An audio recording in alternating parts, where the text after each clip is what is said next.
Hey everybody, Jack Powers here. Another episode of Infamous Federal Prisoners.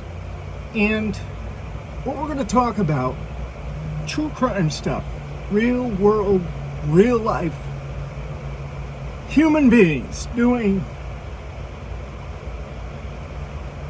things. Okay? So we're going to talk about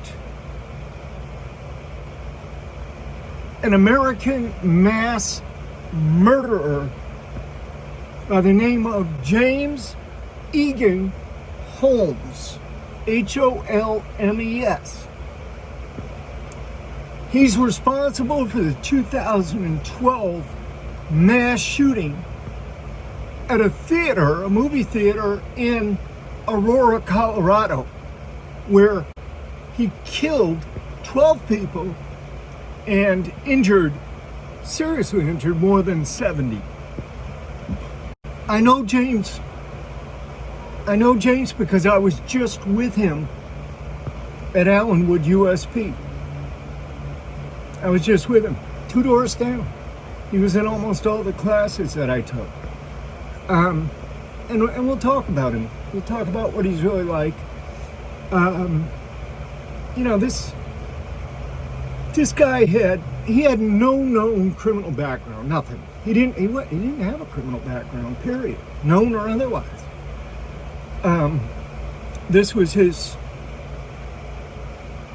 first and last shot at it, I guess. Again, I know a lot about these mass shooters because I've studied them intently over a period of time, just because I want to know what makes them tick, or what makes them not tick, what makes them malfunction in terms of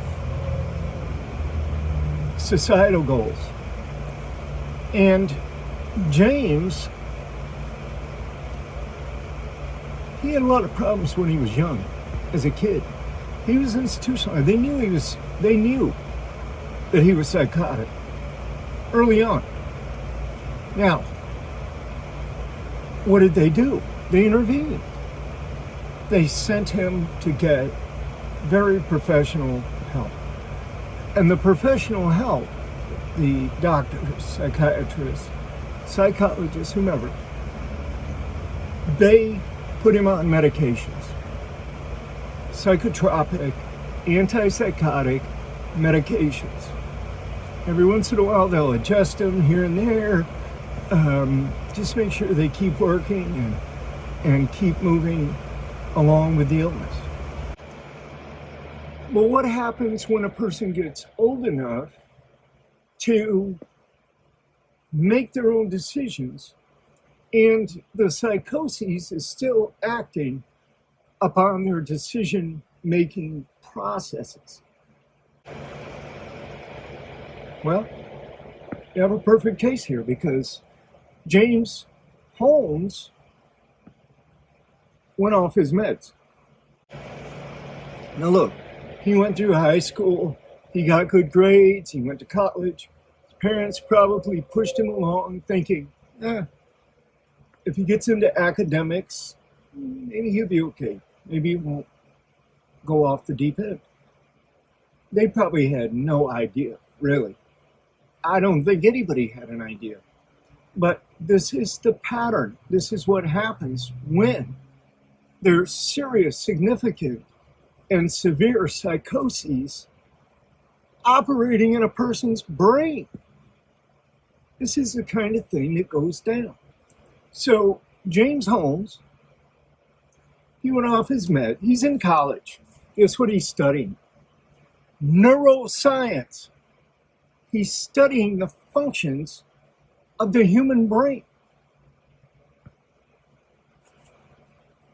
It goes from A to Z. It goes from just what each part is, the midbrain, the cerebrum, the back brain or lizard brain, the functions all the way probably down to EEGs and brain waves and what they mean. Different locations in the brain. I mean, he didn't get that far. He got a couple years in, I think. But it was a lot of pressure for him.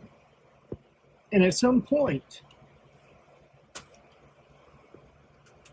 he stopped taking his meds. When he stopped taking his meds, he was in trouble. He had the pressure from all the expectations. People expected him to graduate and become some kind of a scientist or something. Nah, wasn't going to go that way. James Holmes was operating under a tremendous load. He was operating under a serious and significant psychosis. That means that deep in his psyche, something wasn't firing right. There were signals that were off. Maybe it's the insulation around the nerves that are in the brain, the myelin. Maybe it gets thin or worn, and some of those impulses start to go through there and hit on the other nerves. And it sounds like voices or something. I don't know. I'm not a scientist. I'm not a psychiatrist. I'm not a neuroscientist. I don't know.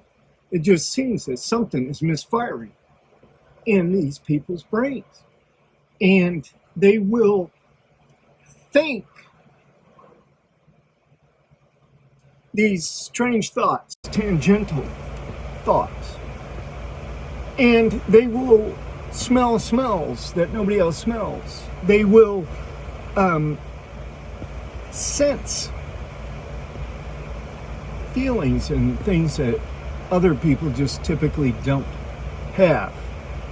Given those circumstances, they interpret things just differently. And inside their brains, they hear a voice, a strong voice, an insistent voice telling them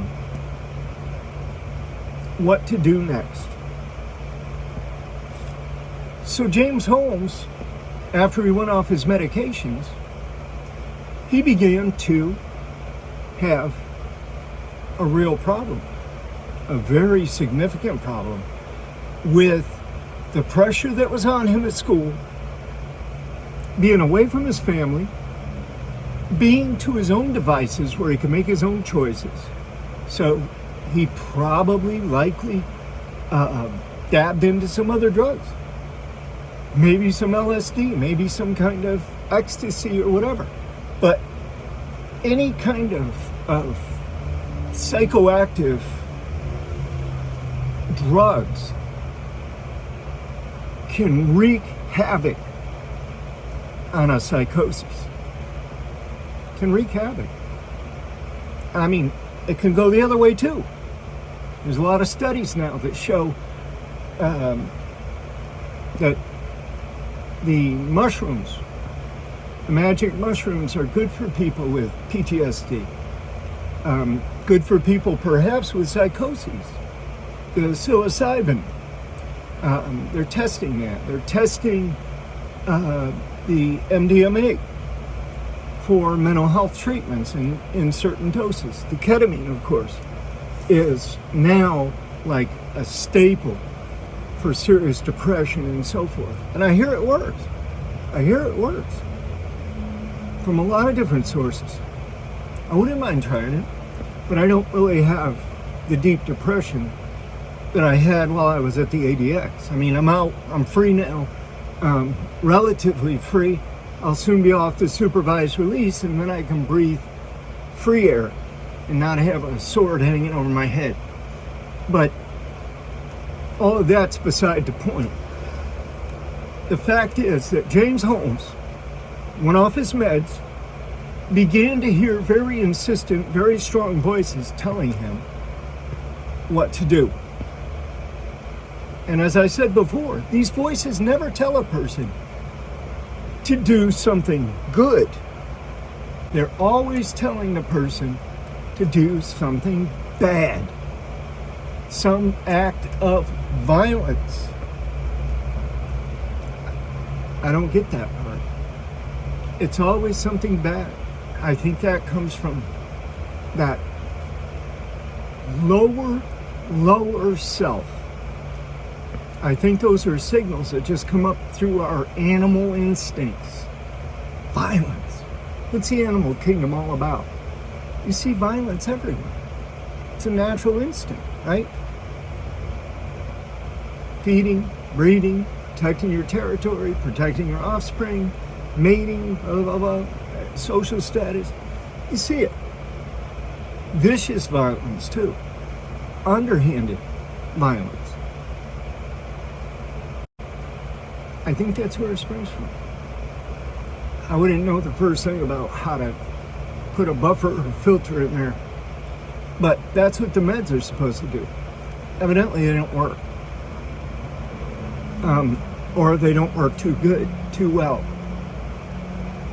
So, anybody that's struggling with that kind of mental illness, it's a serious and significant thing, because that person doesn't lock into reality the way most people do.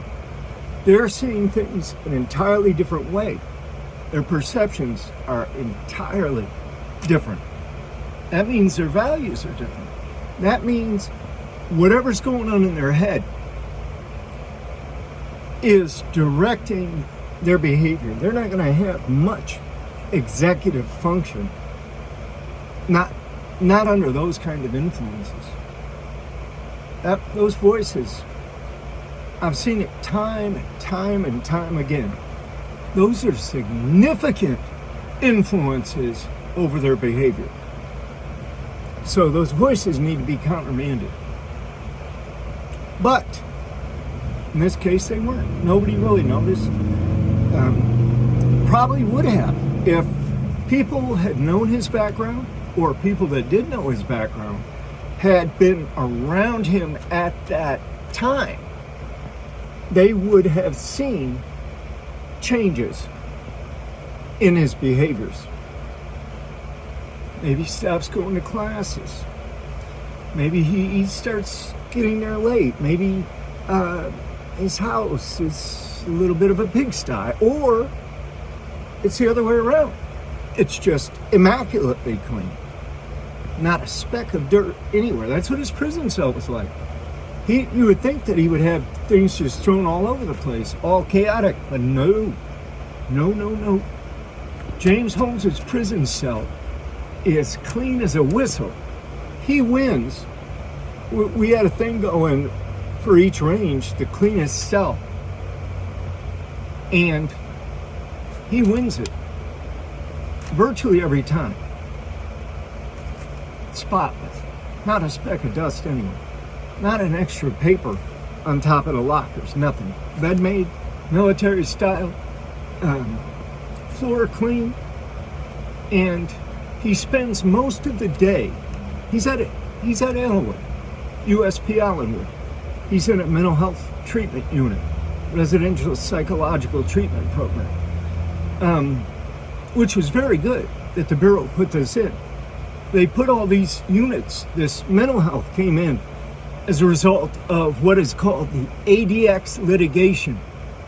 And I was involved in that. I was a lead plaintiff. Numerous magazine, newspaper articles. I went all over the world. It was a big case. It's a landmark case, it was called. And it forced the Bureau of Prisons, the Federal Bureau of Prisons, to establish mental health units at various penitentiaries and elsewhere. They didn't have them before. There was no treatment for the mentally ill, especially at ADX. That's what it was really all about in the beginning. Then it expanded. And so, because of the ADX litigation, James Holmes ended up in a unit where he can receive treatment. He's not going to just be thrown off into GP somewhere. They're not going to do that. I mean, they might try it. Usually they make intentional mistakes like that. I mean, anybody that's been in a federal joint, federal pens, federal prison, whatever, everybody knows what they do to guys You know, they'll do the right thing, have him in a mental health treatment unit, and then the next thing you know, they'll just ship him out to a population somewhere where he's like fresh meat. James Holmes is not cut out for being a convict. Let me tell you, he's not. All he does is pace back and forth in his cell every day. He goes to classes, he speaks a little bit, and he speaks intelligently. You have to follow him along, and he likes to read. He's a big time reader. He's got lots of books, he gets lots of books, he gets lots of mail. Never makes a phone call. Never makes a phone call. I don't know if he writes letters back to people or not. I've never seen him drop a letter in the mail. Never. I suppose he probably has, but I've never seen it. And he doesn't do email. But, you know, when he's on his meds,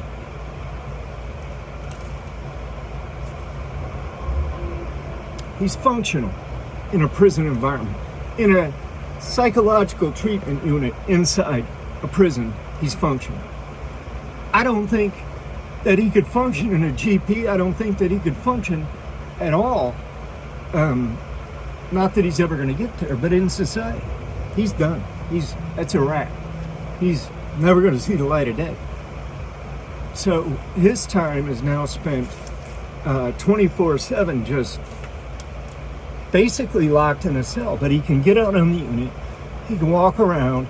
He did start using the exercise bike just before I left, and another guy was trying to get him to play some handball inside. We had a little like classroom that on the weekends when it wasn't in use, we'd stack up all the chairs and use it to play handball, but we wouldn't play with a regular handball. It wasn't that big of a space. So we used little foam balls that they gave us, stress balls that you squeeze to relieve stress. And we played with that. We had a lot of fun. But my buddy was trying to get James to go ahead and start playing to get some exercise and stuff. And instead, James got on the exercise bike and the machines. We had like 3 machines in there. So there's a lot to his story. There's just a lot to it. But he dressed up in battle gear. He went in with a high-powered rifle through a back door. He just opened fired into this audience in this theater. He got up on the stage, and he thought he was the Joker. He believed that he was the Joker out of the Batman movie, and that this was his evil deed. And he booby-trapped his apartment. I mean, it was a big story. Big story in 2012. But that's all the time we have for now. I hope this was informative. I hope that if you haven't bought my books that you will. They're on Amazon.com. Look up Jack Powers or John J. Powers, the manual program Lock and Key, ADX, Supermax of the Rockies, Pacing the Cage. There's other ones too. But anyway, namaste. Hope to see you back soon.